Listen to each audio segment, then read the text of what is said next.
करतोय कशाचा महाराज आहे की त्याला हसू येत आहे ते म्हणजे येडपणा आवडत आहे म्हणून ते येडे असतात असं नाही. त्याच्याकडे ज्ञान म्हणावतो. तुम्हाला सांगतो बृहस्पतीला माग हाणण्याची ताकद आहे. वाचेस्पतीचे नि पाढे वरी सर्वज्ञता ही जोडी परी येडिया माझी दडे महिमे मेने आपला महिमा वाढू नये. आणि जर महिमा लोकांना वाढविला आणि वावा केली तर त्याला दुःख किती होतंय. मानदंभ चेष्टा इतो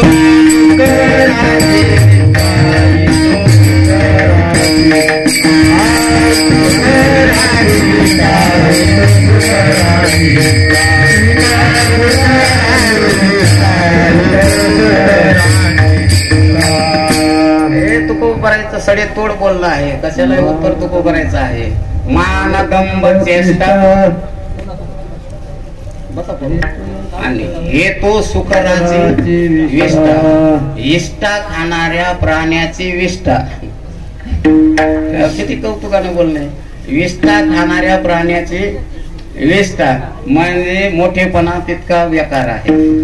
चला मोठेपणा लोकांना करू नये म्हणून ते येड्यात दडतात का येडे असतात. एवढं ज्ञान असते एवढं ज्ञान असते. लोकांना जर मोठेपणा केला ना इतकं त्याला आनंद होत आहे म्हणून ते येडेपणा घेतात. मोठेपणा होऊ नये. आपणाला मोठेपणा केल्याशिवाय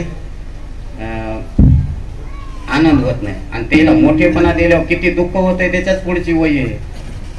तो गजबजू लागे कैसा व्याधे हृदयला मृग जैसा का बाह्य तरता वळसा दाटला जेवी. मृग म्हणजे हरण. पारद्याच्या जाळ्यात हरण सापडल्यावर त्याला किती आनंद होत आहे. धन्य हे आनंदाचे सापडले. आनंद होते. पारद्याच्या जाळ्यात हरण सापडल्यावर एवढ्या त्याला वेदना होतात. तरपड तरपड करते मरणांत यज्ञ होतात. तितकं मोठेपणा लोकांना दिल्यावर साधूला त्रास होते नको वाटते. म्हणून येडी माझी दडे दुसरा दृष्टांत त्याच्यातच त्यात वैत ज्ञानोबरायनं दिला. एखादा माणूस गंगत बुडाला पोहणं येत नाही आणि बुडाला बुडाला म्हणून पाहितला माणूस किती पोहणार असू द्या त्याला उडी मारून लगेच काढायला गेल्यावर ते काढाय आलेल्या माणसाच्या गळ्याला पडून त्या माणसाला आधी बुडीत आणि मग ते बुडत आहे. म्हणजे ते घाय भरून जात. इतकं आरबळत असं. बाहेर तरता वळसा धाटला जेवी विढाला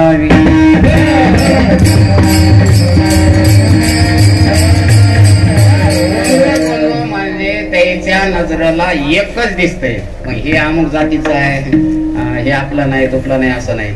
आमच्या महाराजाने एक दृष्टांत सांगितलं. एक माणूस डोळ्याला त्रास होऊ लागला आणि डॉक्टरकडे गेला. डोळ्याच्या डॉक्टरने विचारलं नेमकं तुम्हाला काय होतंय. ते म्हणलं साहेब एका माणसाचे दोन माणसं दिसायले. तो एका माणसाचे दोन दिसायले. ते डॉक्टर म्हणला मग तू एकट्यानंच यायचं ना चौघ कशाला आला. म्हणजे डॉक्टरला दिसू लागले एकाचे 4 आणि पेशंटला एकाचे 2. आता कोणाच्या डोळ्याचं ऑपरेशन करावं. आणि तीच गत आहे. आम्हाला साधू म्हणून लोक आमच्याकडे आलेत. वैद्याची अंगी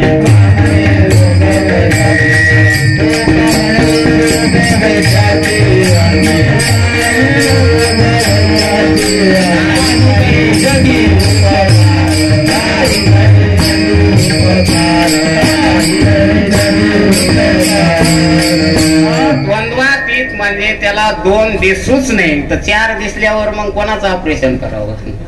तसे आमचे कीर्तनकाराकडे लोक येतात व महाराज आहेत तुम्ही साधू आहेत असं म्हणून सेवा करतात. पण आम्हाला 2 दिसायलेत का 4 होय आई 2 का 4. आम्हाला 2 नाही आम्हाला 4 दिसायले. 4 म्हणण्यापेक्षा आम्हाला 10-5 दिसायले.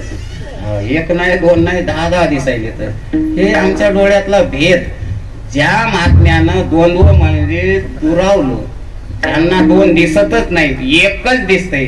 अशा महात्म्याची भेट होणं अवघड. झाली भेट तर सेवा घडणं अवघड. का अवघड. आपल्या जवळ तेवढी पुण्याई नाही. साधूची महात्म्याची सेवा घडण्याकरता त्याला अनंत जन्माची पुण्याई पाहिजे तर त्याची भेट होती सेवा घडते.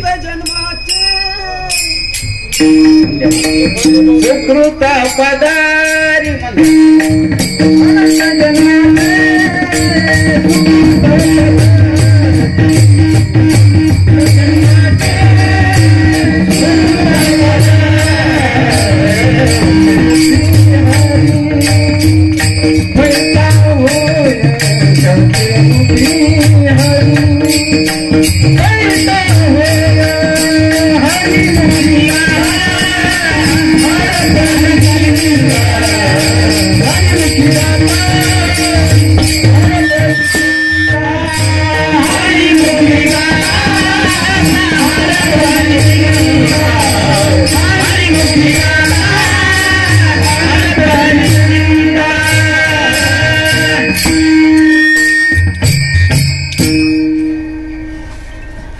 एकदा उचलल्यावर थांबीनं बरं नसते, कारण गतिरोधकला ब्रेक दाबलं ना गाडी उलटी होती. उचललंय ना परमानच आहे, त्याला काय व्हायलंय आता ते त्याचे मुखी हरी पैठा होय. ज्याच्या पदरात अनंत जन्माचं पुण्य असेल त्यालाच मुखाला देवाचं नाव येतंय.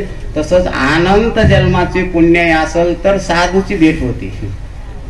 साधूची भेट होण्याकरता अनंत जन्माची पुण्य पाहिजे. नाटातलं परमान आहे बघा, ते नाही तेच नाही पाहिजे. तो त्याच्या परमानाला अनुसरून द्यायला लागेल ना. त्यानं जे परमान दिलं का त्यालाच अनुसरून हे सांगतो. अनंत जन्माचे पुण्य असेल तर साधूची संगती घडती, सेवा घडते. साधूच्या संगतीत मुखाला देवाचं नामचिंतन येते. नाही तर साधूच्या संगतीत राहून बी भजन सुरू झालं की बाहेर दिशेला जाणार आहेत. म्हणून हरिपाठ होस तर जाऊन येतात डबा देऊन.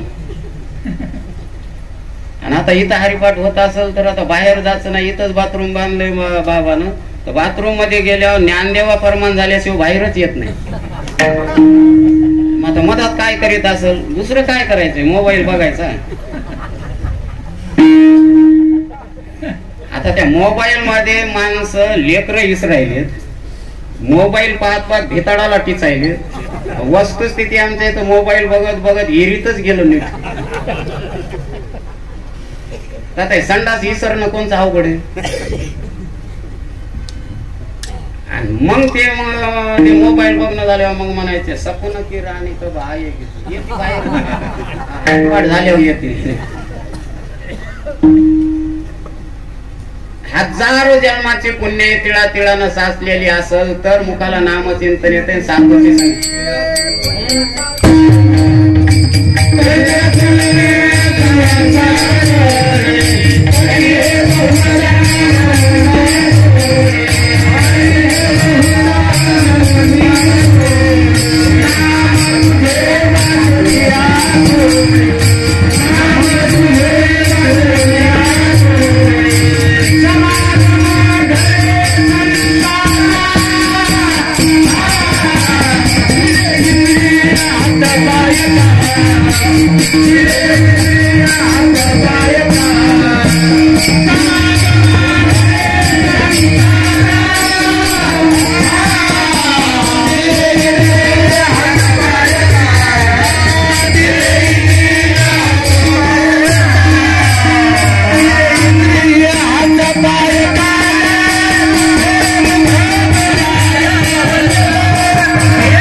पुण्य साचा पडे तरी हे बहुता जन्मी जोड जोडे. नाम तुझे वाचेशी आतुडे समागम घडे संताचा. तिळा तिळानं हजारो जन्माची पुण्य वाचलेली असेल तर संताचा समागम घडतय. त्या समागमात नामचिंतन मुखाला येतय. परंतु आता परंतु काय आहे, कोण पुण्य त्यांचा होईल सेवक. आणि दुसरा पाठ आहे कोण्या पुण्य त्यांचा होईल सेवक. का दोन पाठ आहेत आमच्या महाराजांना सांगायचं. संताची सेवा सानिध्य घडण्याकरता भगवान पुण्य लागते हे बी मला माहित आहे. पण कोण्या पुण्याईनं मी त्याचा सेवक होईल, कोण्या पुण्याईनं त्याची भेट होईल. कारण पुण्याचे प्रकार दोन आहेत. ऐका, धावते का सांगतो. एक सकाम आणि दुसरं निष्काम. सकाम आणि निष्काम काय आहे? मनात काहीतरी हेतू ठेवून सेवा करणे हे सकाम का निष्काम? सकाम. मनात कुठल्याच प्रकारची अपेक्षा नाही, कुठलाच हेतू नाही, त्याचं नाव आहे निष्काम. आता भानुनंद बाबाच्या सेवेकरता कोणी अन्नदान केलं असेल, कोणी कोण्या रूपाने सेवा केली असेल, तर सेवा करणाऱ्याला, अन्नदान करणाऱ्याला अपेक्षा कुठली आहे का इथं काही द्यावं कोण म्हणून? तर इथं सेवा करणे हे पुण्य आहे. कशी आहे? निष्काम आहे. आणि मनात कोणचा हेतू ठेवून, आता चला मृदंगाचारी, तुमचा आमचा परिचय जरी नाही, आपण हे वाजवायलो, मी कीर्तन करायलो, तुम्ही चाली म्हणाय, मनात हेतू कोणचा आहे? देव भेटावं म्हणून का महात्म्याची कृपा व्हावं म्हणून? दोन्ही नाही.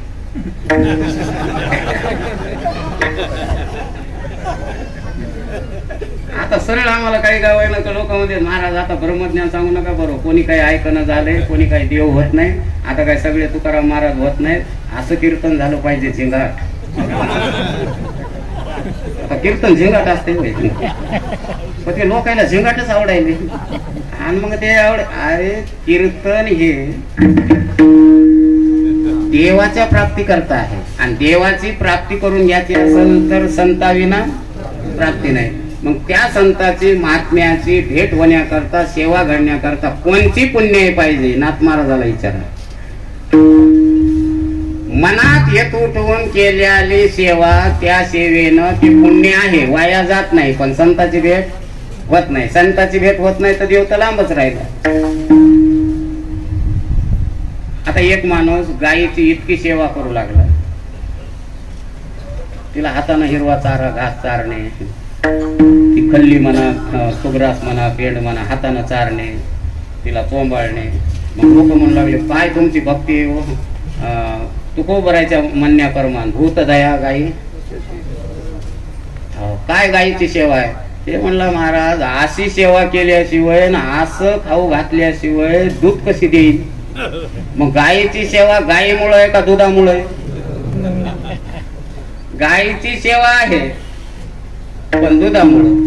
आजही कल्पना करा, कोणाकडे गाय असू द्या, गाय दूध देऊ लागल्यावर तिला हिरवा चारा, खल्ली, पेंड, सुगरा चारतात का? दूध नाही देणार नीला? दूध देणाऱ्या गायला. आणि दूध नाही देणाऱ्या गायला खाऊ तर घालीत नाही. दूध देणाऱ्या गायीनं हो का म्हशीनं हो, टोपलं पुढे ठुल्यावर सडाला हात लावला, धार वरडी घेते ना, असं करा.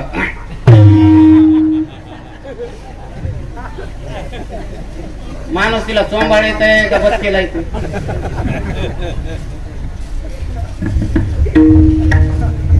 अरे कोण वांग गायला सांभाळते? तुम्हाला सांगतो, दुधाची गाय सांभाळण्यापेक्षा वांग गाय सांभाळणं विशेष पुण्य. त्या पुण्यानं महात्म्याची सेवा घडल, आणि त्या पुण्यानं म्हणून तर आमच्या काळेगावकडे इथं गोशाळा आहे का नाही की? आहे ना गोशाळा. इथं वांजाट गाई असू द्या, कोणाला सांभाळणं वयनं गेले ते नाही याच्यात आणून सोडा, ते खाऊ घालतात.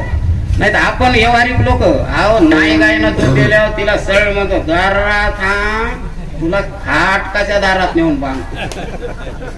म्हणून खाटकायला मी दोष देत नाही. तुम्ही आम्ही खाटकाच्या पलीकडे, तुम्ही आम्ही गायीच्या गाय खाटकाच्या दारात नेऊन घालायलो. खाटक तुमच्या घरात येऊन न्यालेत का? आपण खाटकाच्या दारात न्यालो. म्हणून खाटीत ते त्याचा धर्म पालित असेल, ते पुण्यच करीत असेल, पण आपणाला महापाप लागते गायीचं. अरे गायीचे अनेक फायदे, आता येळ नाही. गायीचे फायदे तुम्हाला सांगतो, बीपी असेल तर गाय मुद्दाम सांभाळा, आणि 2 महिनेच गायीची सेवा करा. 2 महिने गायीला सांभाळा. बीपीची गोळी नाही बंद झाली तर मग कीर्तन खोटं समजा. इतकी ताकद आहे गायी. म्हणून रोज कोणी गायीची सेवा करीत असेल, त्याला शुगर होत नाही, बीपी होत नाही, काय नाही. मग चौधरी महाराज तुम्ही म्हणताल बाबाला शुगर झाली, अरे पोटांड असते, महात्म्याला हे रोग येत येतोय. अरे भवरोग आहे आणि काय सुनलं की हे तेच वया सांगायला हे नाटक करून तुम्हाला आम्हाला ते ओळखू येऊ नये म्हणून हे दाखवतात. नाही तर ज्याच्या चिंतनानं रोग जातात त्याला रोग होत असते. आजही आमच्या मोतीराम महाराजच्या समाधीचं तीर्थ दिलं ना, साप चावून मेल्याला माणूस जिवंत होते. आज एवढी ताकद आहे नामवंतांना. मोतीराम महाराजाच्या समाधी पुढे न्यायचा, झेंडू फुटलेला माणूस आणि तीर्थ समाधीचं द्यायचं, उठून घरला येतोय. आणि त्या महात्म्याच्या पायामध्ये 25 वर्षे जखम होती आणि एक आळी होती. 25 वर्षे एक आळी राहत असती जखम. अरे आळीच्या रूपानं भगवंतानं त्याच्या शरीरामध्ये वास्तव्य केलं होतं. ते तुम्हा आम्हाला ओळखू येऊ नये म्हणून हे रोगराई दाखवतात. नाही तर त्याच्या चिंतनामुळे आपले रोग जातात, त्याला रोग होत असतात का? विढाला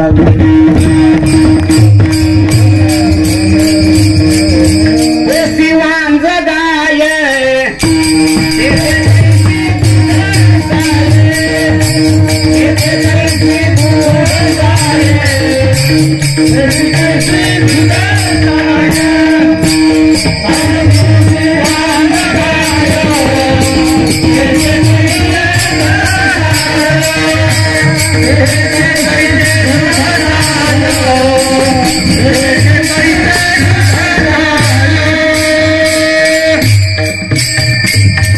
आपल्या जीवदशेतल्या लोकांचा मतलबी धंदा आहे. कोशी वाण जगाय आणि ते कैसी दूधच आहे. दूधच देईन नीला कशाला सांभाळायचंय?